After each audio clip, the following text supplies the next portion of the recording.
함께 하나님의 말씀 보겠습니다. 사도행전 13장 1절에서 3절까지 말씀입니다. 사도행전 13장 1절에서 3절까지 말씀. 모니터 조금만 올려주십시오. 사도행전 13장 1절에서 3절. 제가 가진 성경은 신약성경 208쪽입니다. 찾으신 줄 알고 우리 한 목소리로 읽겠습니다. 시작. 안디옥 교회에 선지자들과 교사들이 있으니 곧 바나바와 니게르라 하는 시몬과 구레네 사람 루기오와 분봉왕 헤롯의 젖동생 마나엔과 및 사울이라.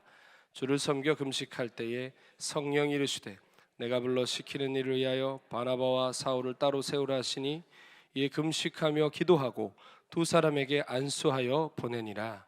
아멘. 아멘. 저는 요즘 여러분이 들으시면 좀 웃을 만한 좀 주제 넘은 생각을 많이 합니다. 무슨 생각을 하냐면 은퇴에 대해 생각해 보고 있습니다.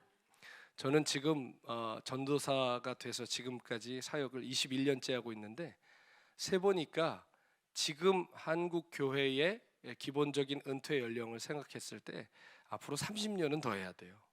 달려갈 길이 더 먼데 왜 생뚱맞게 저 젊은 목사가 은퇴 생각을 할까?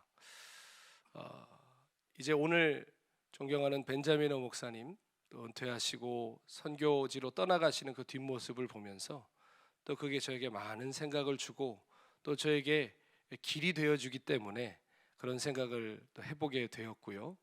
또 한편으로는 지금부터 그때를 생각하고 준비하지 않으면 절대 그때 가서는 준비할 수 없다. 그때 가서는 아름다운 은퇴를 하고 싶지만 막상 준비하지 않으면 추한 마지막이 될 수 있겠다라고 생각해 보기 때문입니다. 생각해 보십시오. 한 인생이 평생을 자기 마음대로 살다가 마지막 주님 앞에 갈 때 하루아침에 거룩해질 수 있습니까? 절대로 그렇게 될 수 없어요. 일찍이 그날을 준비한 사람이 거룩하게 주님 앞에 설 수 있습니다. 목회도 그렇겠더라고요. 제 마음대로 목회하다가 은퇴 때가 되어서 갑자기 아름답게 물러날 수 있을까? 불가능하겠더라고요. 지금부터 준비하고 지금부터 그날을 바라보며 살아야 제가 방향을 그때그때 아름답게 정하고 그것들이 쌓여서 끝날에 아름다운 마지막이 될 수 있겠다라는 생각을 해보게 됩니다. 우리는 오늘 2부 예배 때 25년간 사랑과 진리교회를 위해 아름답게 수고해 주신 벤자미노 목사님을 케냐로 파송하는 예식을 갔습니다. 목사님께서 간절한 부탁을 하셨기 때문에 2부 예배 말미에 간결하게 파송하는 예식만 진행하는데요. 실은 이조차도 안 하고 가시기를 원하셨습니다. 성도들을 생각하시고 또 후임자를 배려해 주시는 깊은 마음이시라고 생각하는데요. 25년간 하시던 목회를 내려놓으시고 아프리카 케냐의 영혼들을 섬기러 가신다는 것은 그 자체만으로도 우리에게 주는 또 이 시대에게 던져주는 메시지가 있다고 믿습니다. 한 목사가 물러나는 마지막 장면을 보면요, 그가 평생에 전했던 메시지가 진짜였는지 가짜였는지 증명되는 거예요. 아무리 멋들어진 말씀을 전해도 물러날 때 추하면 그것은 모든 사람의 마음에 그 전했던 말씀은 잊혀지게 돼 있어요. 그러나 마지막이 아름다울 때, 우리가 항상 그렇잖아요. 마지막이 아름다워야 진짜잖아요. 아름답게 나아가시는 이 마지막 장면이 우리 모두에게 보여주시는 귀한 메시지가 아닌가 생각을 해봅니다. 그래서 저 또한 그 뒷모습을 바라보면서 주제 넘는다고 생각할지 몰라도 그 먼저 가신 믿음의 선배의 귀한 뒷모습을 보면서 저 또한 그 끝을 미리 생각하고 제가 갈 길을 지금부터 준비해야 되겠다고 마음을 먹어보는 것입니다. 세상에 뜨거운 교회가 많습니다. 그러나 뜨거운데 정작 엉뚱한 길로 가는 교회가 많습니다. 기도하는 교회 많습니다. 그러나 기도하는 교회가 막판에 이상한 결정을 내리기도 합니다. 사람 많이는 교회 수두룩합니다. 그런데 왜 저렇게 많이 모여 있나 싶을 만한 교회들이 많습니다. 그렇다면 우리는 어떤 교회인가요? 기도하는 교회다. 예배하는 뜨거운 교회다. 말씀이 살아있는 교회다. 선교하는 교회다. 구호는 좋고 우리의 특성과 부흥의 이유들이 있겠지만 가장 중요한 우리가 어떤 결정을 하느냐, 그게 우리 교회의 진위를 가려주는 거예요. 어떤 교회가 되어가고 있느냐. 아무리 예배 뜨거워도, 아무리 기도가 많아도 교회가 되어가는 방향을 볼 때 그 교회의 진위를 알 수 있다는 거예요. 그것이 우리가 참 위에 서 있는가, 거짓 위에, 허상 위에 서 있는가 드러내주는 증거인 것이죠. 오늘 우리가 성경에서 본 안디옥 교회는 참으로 사도행전적인 교회였습니다. 처음 교회였던 예루살렘 교회보다도 더 성령의 운행하심에 민감하게 반응하고 순종했던 교회가 안디옥 교회였어요. 우리가 알다시피 교회의 원조는 어느 교회예요? 우리 교회예요? 교회의 원조는 어느 교회예요? 예루살렘 교회죠. 예루살렘 교회가 전 세계 교회의 모교회죠. 예수님도 유대인이셨고 제자들도 유대인이었습니다. 마가의 다락방에서 성령 받은 120명의 증인들도 다 유대인들이었습니다. 교회는 유대 공동체에서 출발했어요.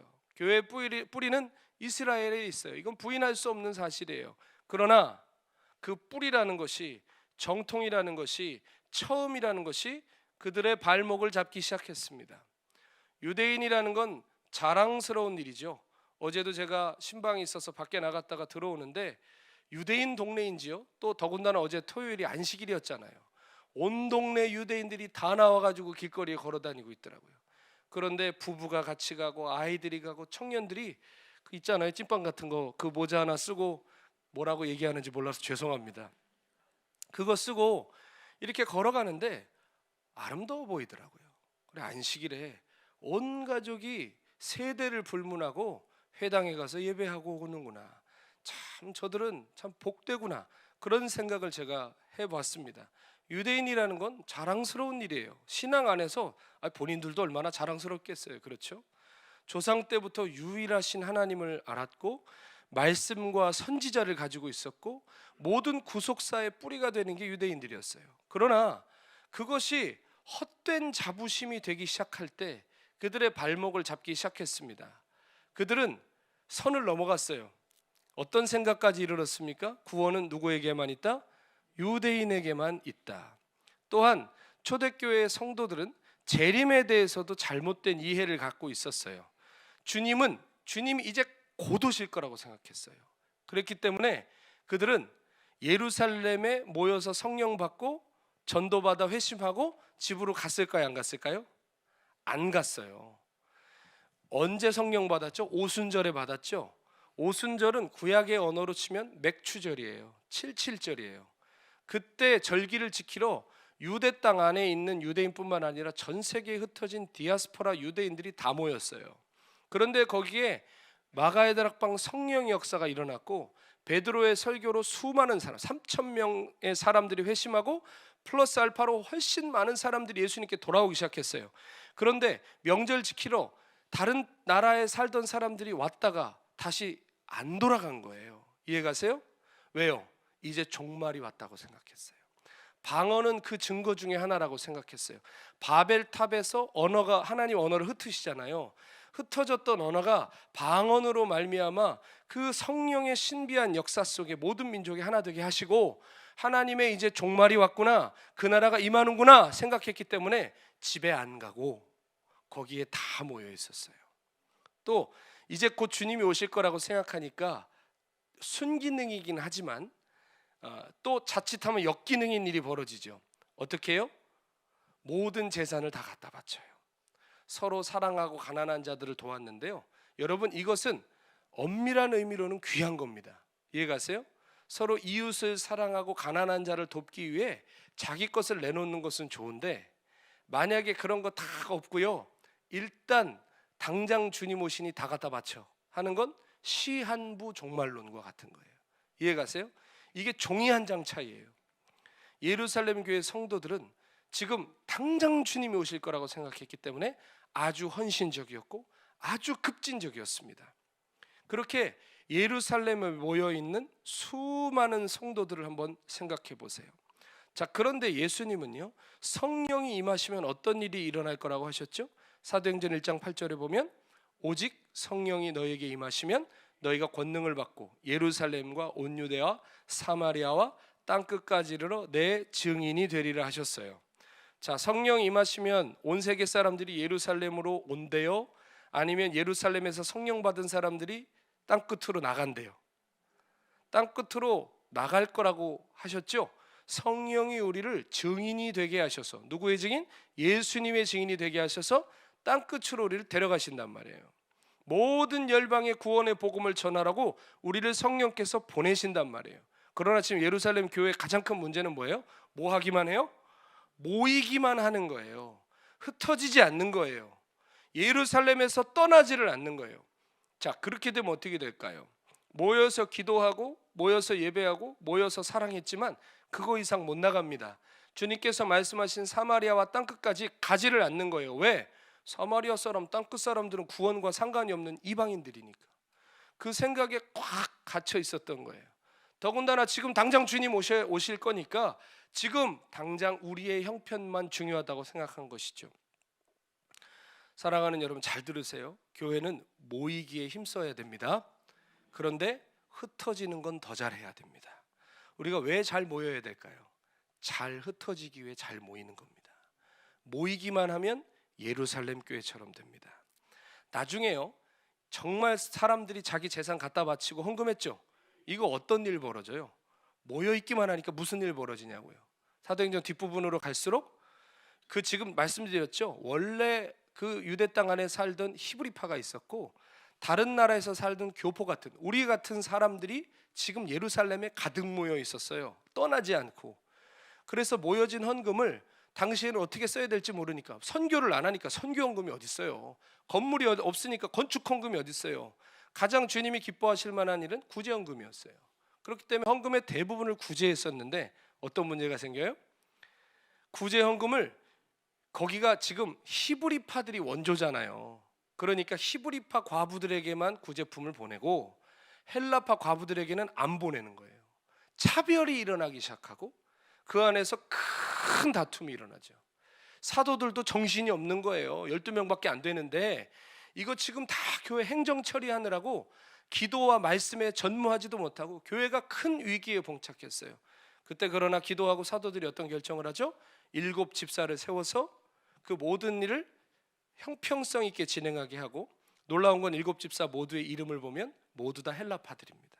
히브리파 아무도 뽑지 않고 7사람 모두 다 헬라파를 뽑아서 교회의 행정적인 일을 담당하게 하고 사도들은 말씀과 기도에 전무했더라. 이렇게 됩니다.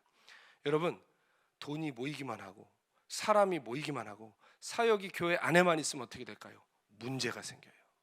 그러나 우리의 재정이 밖으로 흘러가고 우리가 나가서 전도하고 복음을 증거하고 우리가 세상 가운데 흩어지기를 기뻐할 때 우리는 사도행전적인 교회가 될 줄로 믿습니다.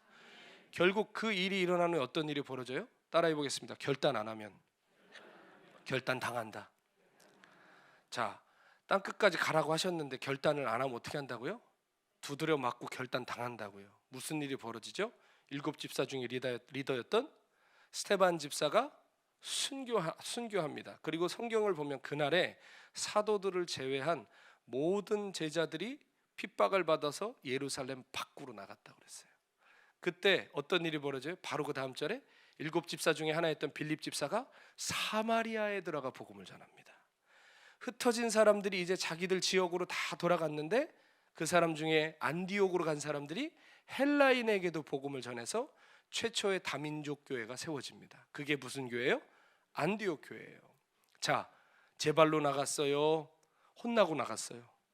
혼나고 나갔어요. 결단 안 하면 결단 당한다니까요.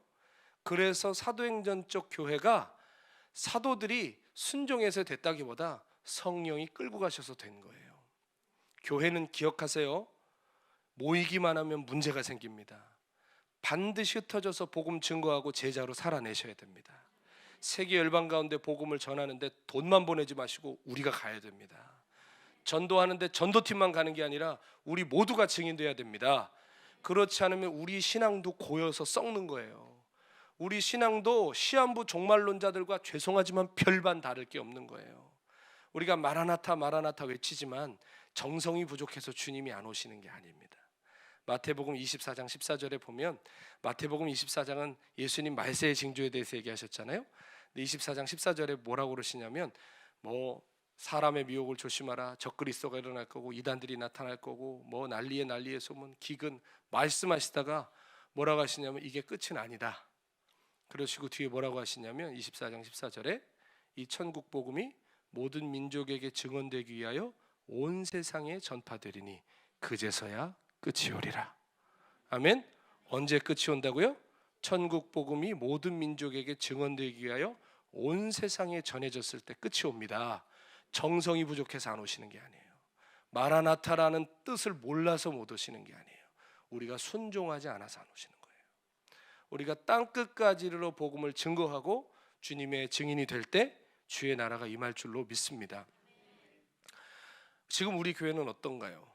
우리 교회 뜨거워요. 우리 교회 와봐. 기도 한번 우리 교회에서 해보라고. 우리 교회 사람 모인다고 자랑할 만한 일이지만 그게 결론이 아니에요. 그래서 어떻게 할 건데요? 그 은혜를 가지고 우리가 어떤 교회가 될 것이냐, 이게 더 중요한 거예요. 오늘 성경이 소개하는 안디옥 교회는 두 가지 특징이 있었어요. 첫째, 은사 중심적 교회이면서도 둘째, 성령을 따라가는 교회였어요. 은사 중심적 교회라는 건 성령의 은사가 넘쳐서 뭐 방언하고 예언하고 환상 보고 그 말이 아니라, 은사 중심의 교회라는 것은 사람을 어떤 출신이나 혈통으로 차별하지 아니하고 하나님이 주신 은사를 따라 사람들을 세웠다는 거예요. 그걸 어떻게 알 수 있냐면 1절에 보면 우리 안디옥 교회 리더들이 나오죠. 선지자들과 교사들, 바나바, 시므온, 루기오, 마나엔, 사울, 이 인물들이 나오는데요. 바나바는 안디옥 교회 담임 목사님 격이었어요. 그리고 정통파 유대인이었고 원래부터 예수님 제자였어요. 자, 그런데 니게르라 하는 시몬이 나오죠. 니게르가 뭐냐면 검다란 뜻이에요. 우리가 흑인들 그 비속어처럼 하는 그 말이에요. 흑인이에요, 이 니게르. 그러니까 이 유대인들이나 그 당시 유럽 사람들과는 다른 피부 색깔을 가진 사람이었고, 구레네 사람 루기오라고 하죠. 구레네는 지금의 북아프리카 리비아 지역입니다. 이 루기오라는 이름은 라틴어 이름인데요, 이방인이었는데 회심한 사람으로 추측할 수 있어요. 또 분봉왕 헤롯의 젖동생 마나엔이라고 그러죠. 우리가 잘 아는 헤롯 있죠. 그 헤롯의 같은 유모의 젖을 먹고 자란 동생이라는 거예요. 그러니까 왕족이에요. 그리고 우리가 잘 아는 사울, 이 사울이 누굽니까? 나중에 바울 되는 그 사도예요. 그런데 전적은 어때요? 핍박자 사울이었어요. 그러니까 이 여러 출신이 다양한 이 사람들이 안디옥 교회 리더였다는데, 바나바 말고는 다 특별한 사연들이 있는 사람들이었어요. 그렇죠? 그건 뭐를 의미할까요? 안디옥 교회 안에서는 당신 유대인이냐, 출신이 어디냐, 흑인이냐, 백인이냐, 모태 신앙이냐, 언제 믿었냐, 이런 것 따지지 않았다는 겁니다. 오직 부르심과 받은 은사에 집중하여 이들을 하나님의 앞에 쓰임받는 자리에 배치했다는 겁니다. 전통이나 혈통보다 성령을 따라 행했다는 것이에요. 다 그런 것은 절대 아니지만 대개 전통이 오래된 교회들 안에서는 무언가 뜨거운 새 역사를 보기가 어려운 것이 사실입니다. 왜 그럴까요? 오랜 역사 속에 사람이 세워놓은 규정들과 관습들이 성령의 새 역사를 결국에는 이겨먹을 때가 많더라고요. 내 것, 우리 스타일, 이게 너무 강해져서 성령이 일하시는 것에 관심이 없어지는 거예요. 여러분, 잘 지키면 보수고요, 못 지키면 수구예요. 이해 가십니까? 우리 교회가 지금 지킬 것을 지키고 바꿀 것을 바꿔야 되는데 그것을 헷갈리면 수구하는 교회가 되는 거예요. 그런 교회는요, 주보의 순서 하나 바꾸는 게 불가능해요. 피아노 위치 여기에서 저기로 옮기는데 당회에서 난리가 나요. 비본질적인 것들로 목숨들을 거는 거예요. 자, 그럼 그 교회가 살아날까요, 죽어갈까요? 죽어가는 교회가 되는데요, 문제는 뭔지 아세요? 자기들은 모릅니다. 예루살렘 교회의 정통성과 역사성을 이제 막 생겨난 안디옥 교회가 따라갈 수가 없어요. 안디옥 교회 무슨 정통성이 있고 역사성이 있어요. 그러나 성령은 정통성의 편이실까요? 순종하는 교회의 편이실까요? 순종하는 교회 가운데 성령님은 함께 하시는 거예요. 사도행전이 우리에게 뭘 말해주고 싶으냐? 성령의 바람이 예루살렘 교회가 순종하지 않으니까 지금 어디로 분다? 예루살렘 교회가 아니라 안디옥 교회를 향해 분다라고 사도행전이 우리에게 말해주고 있는 거예요. 누구나 성령의 인도하심에 따라 사역하는 교회, 하나님의 뜻에 민감한 교회, 그것을 거침없이 실행하는 교회, 그런 교회로 성령은 일하시고 그런 곳에 성령의 기름 부음을 주시는 줄로 믿습니다. 사도행전이 그것을 우리에게 증언하는 거예요. 동시에 또 우리에게 뭘 외치고 있을까요? 우리는 어떤 교회가 되어야 되겠느냐는 것입니다. 오늘 이 안디옥 교회 리더들은 예배하며 금식했습니다. 오늘 성경 2절은 주를 섬겨 금식했다라고 하는데, 여기서 섬긴다라는 단어의 헬라어 원뜻은 예배했다라는 뜻이에요.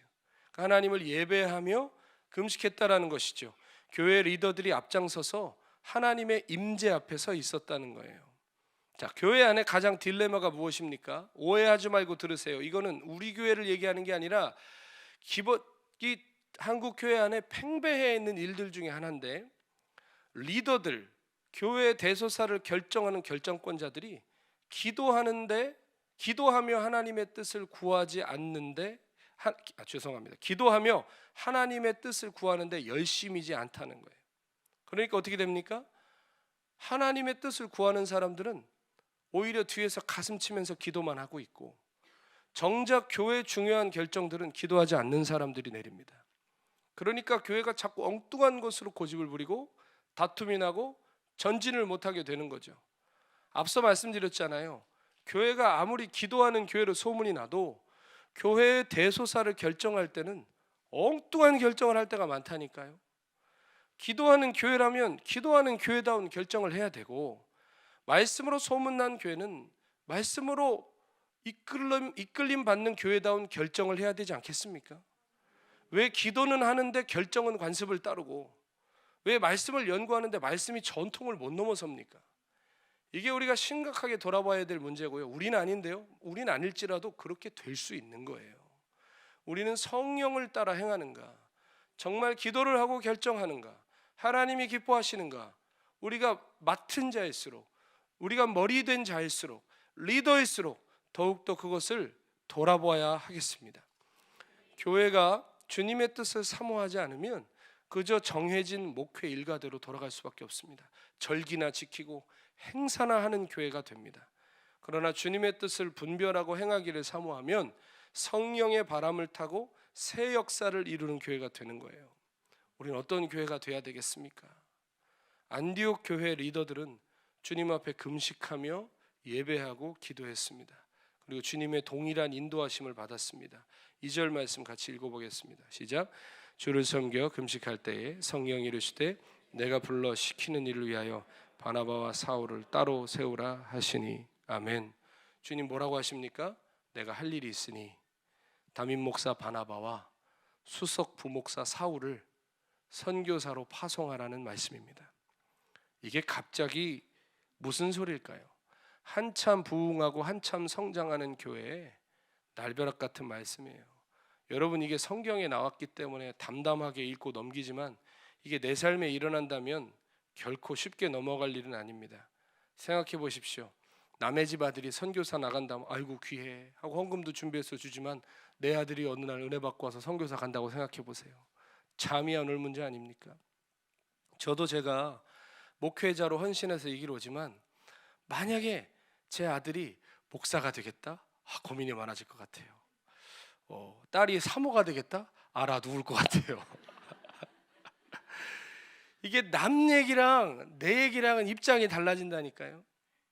다른 교회 목사님이 목회 내려놓고 선교 간다고 하면 다 참 대단하고 귀하시네 하지만 우리 입장이죠. 우리 교회 목사님이 간다 그러면 그럼 우리는 어떻게 해요? 당장 이 말부터 나오는 게 우리잖아요. 막상 내 얘기가 되면 힘든 일이라니까요. 안디옥 교회는 안 그랬을까요? 담임 목사, 수석 부목사를 다 주님이 선교사로 보내겠다고 하시니까 이게 얼마나 당황스러운 일이겠어요. 그래서 오늘 3절은 다시 얘기해요. 이에 금식하며 기도하고 두 사람에게 안수해서 보냈다. 아니 결정됐으면 하면 되는데 금식하며 기도했다는 건 뭘까요? 그것에 순종하기 위한 무언가 몸부림이 있었던 것 같아요.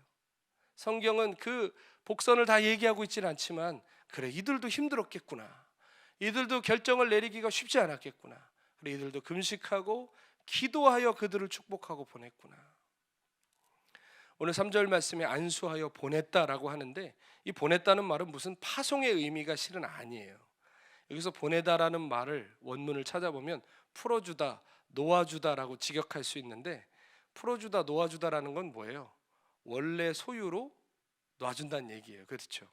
우리가 어디서 물고기를 잡아와서 어항에서 키우다가 풀어준다는 건 원래 어디서 왔기 때문에? 자연에서 왔기 때문에. 바나바와 사울은 안디옥 교회 것이 아니라 원래 누구 것이기 때문에? 주님의 종이기 때문에, 하나님의 것이기 때문에 풀어주고 놓아준 거예요. 전통이나 역사나 지금의 상황보다 주님의 뜻이 먼저이기 때문에, 주님이 교회의 주인이시기 때문에 바나바와 바울을 놓아준 거예요. 그들도 슬프고 아쉬웠어요. 그러나 안디옥 교회는 주님의 말씀에 순종하기로 결론 지었습니다. 그 안디옥 교회는 몰랐을 거예요. 그때 그 결정이 로마 제국 전체를 복음화하는 씨앗이 됐을 거라는 걸.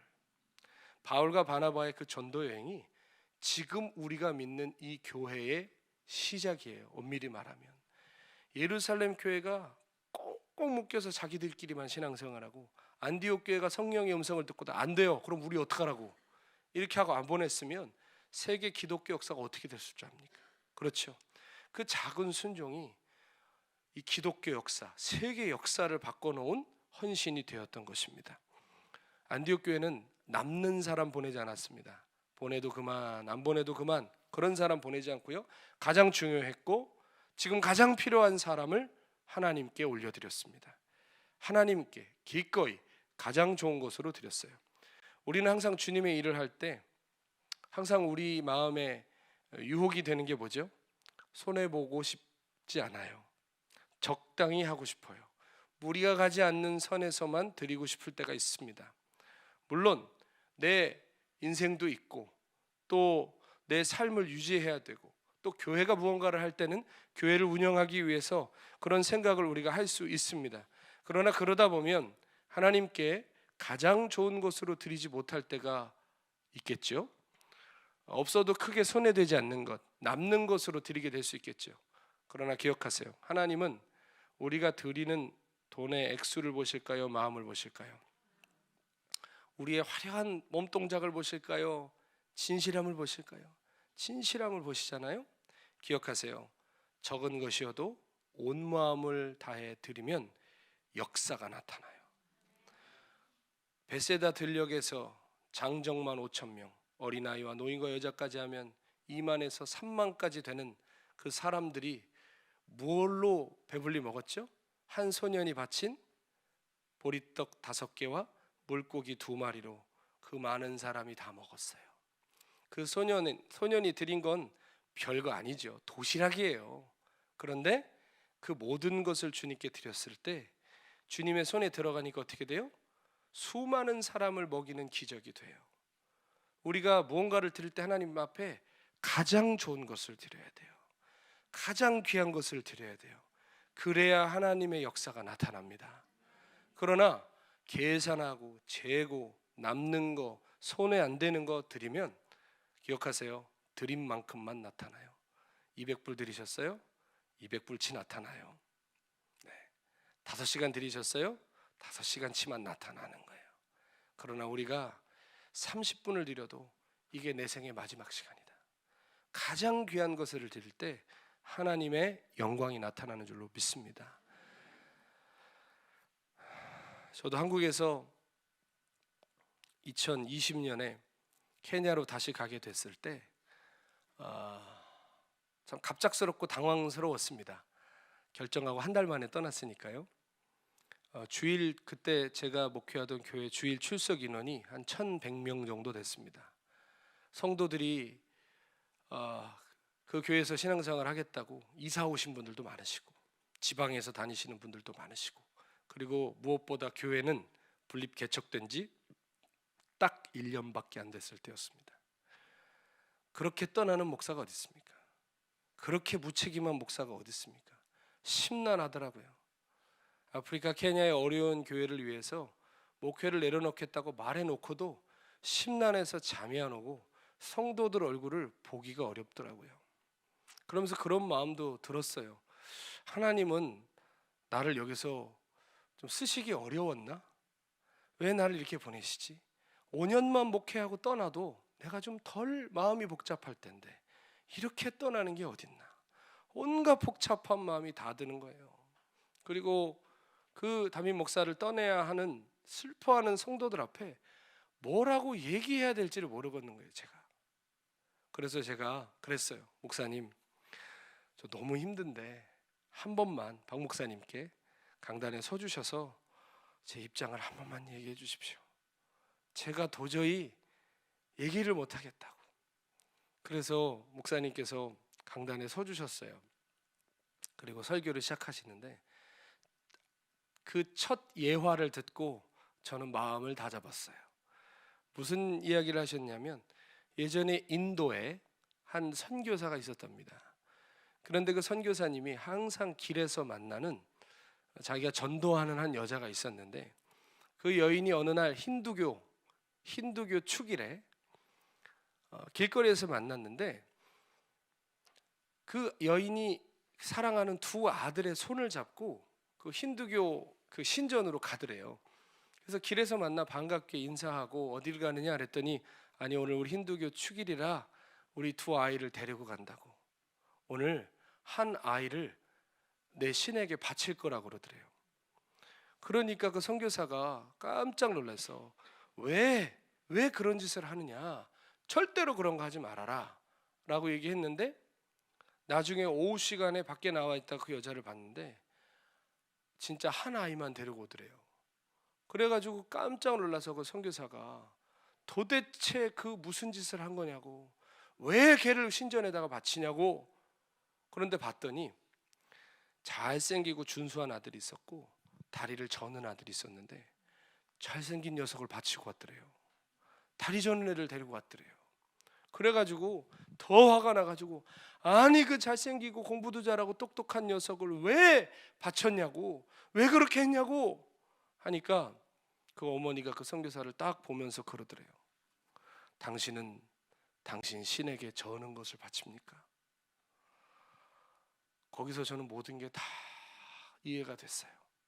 그래, 우상 숭배자들도 자신의 신에게 저는 것 바치지 않고 자식을 바쳐도 똑똑한 아이 갖다 바치는데 과연 우리는 뭐를 갖다가 하나님께 바치나.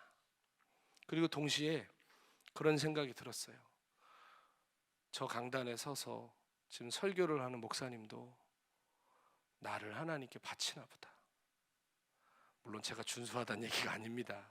무슨 얘기인지 아시겠죠? 그 성장하는 교회를 저를 내보냈을 때 목사님도 얼마나 난처하시겠어요, 그렇죠? 그런 마음이 드는 거예요.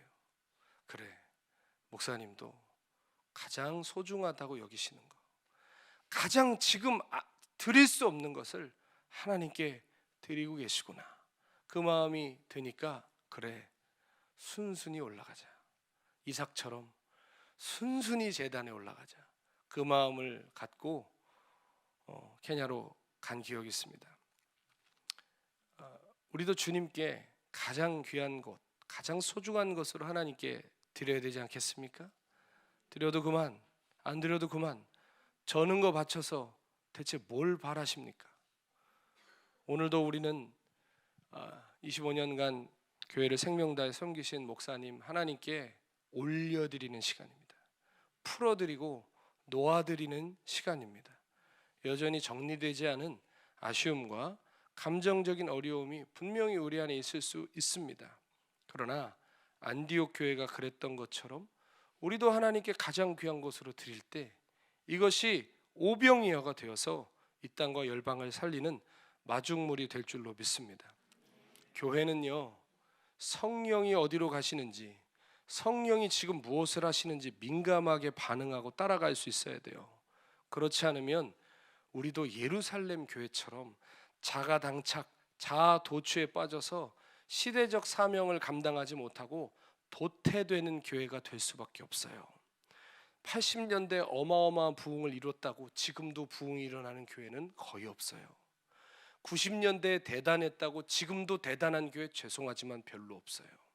하나님이 은혜 주시는 때가 있는데 그때에 우리가 자가당착 자아도취에 빠져 왕년타령만 하면 안 되고 하나님의 성령의 바람은 지금 어디로 불어가고 계시는가? 성령은 지금 어디에 관심이 있으신가? 이 시대 가운데 무엇을 하고 계시는가? 그것을 깨닫고 옛 부대를 버리고 새 부대를 준비할 수 있어야 됩니다.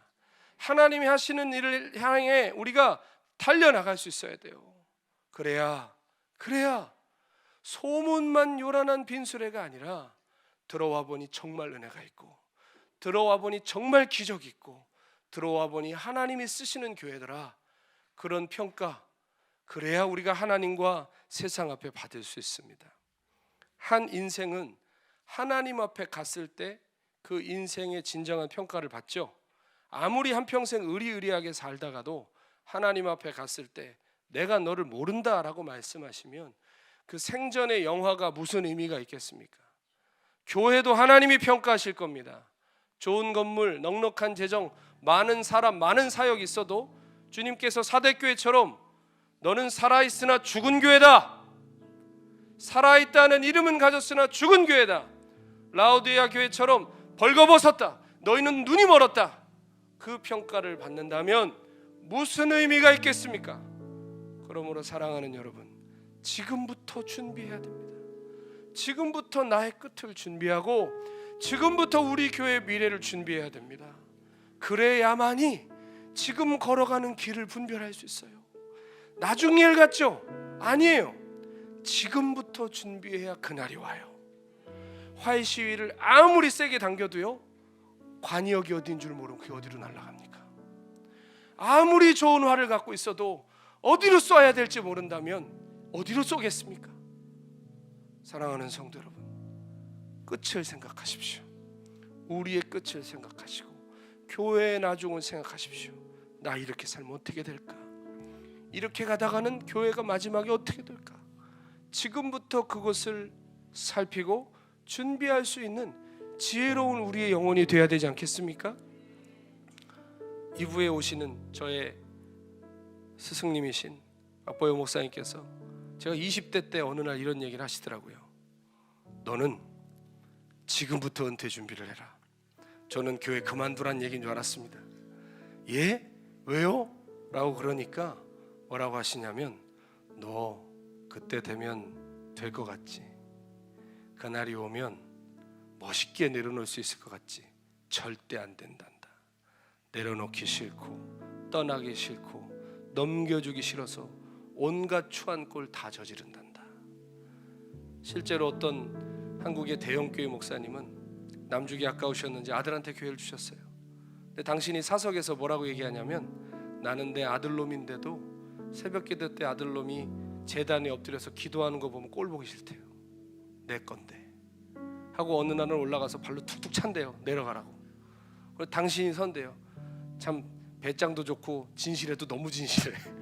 그런 얘기를 사람들 앞에 하시는데, 그래, 그게 인간이다. 준비 안 하면 마지막 때 그렇게 된다. 준비 안 하면 드러내고 하든지 뒤에서 몰래 하든지 온갖 추한 거 다 드러나겠구나. 그래, 나도 지금부터 준비해야지. 지금부터 끝을 생각해야지. 그때부터 그 말씀이 저에게 좋은 이정표가 되어서 제가 더 있고 싶은 교회도 떠날 수 있었고, 더 붙들고 싶은 자리도 떠날 수 있는 힘을 저에게 주었던 것 같아요. 사랑하는 여러분, 지금부터 준비하셔야 됩니다. 아름다운 끝이 되도록, 아름다운 마지막이 되도록 지금부터 준비하십시오. 여러분의 인생 은퇴 준비는 잘 하시는데 왜 영혼의 마지막은 준비 안 하십니까? 지금부터 준비하십시오. 그래서 안디옥 교회처럼, 우리 앞에 걸어가신 믿음의 선진들처럼 우리 또한 주님의 날을 기다리고 모일 뿐만 아니라 흩어지기에도 힘쓰고 하나님의 영광을 향해 달려가는 우리 모두가 되기를 축원합니다. 우리 아까 불렀던 찬양이죠. 주님 나라 임하시네. 우리 이 찬양 부르시면서 함께 우리 기도의 자리로 나가겠습니다.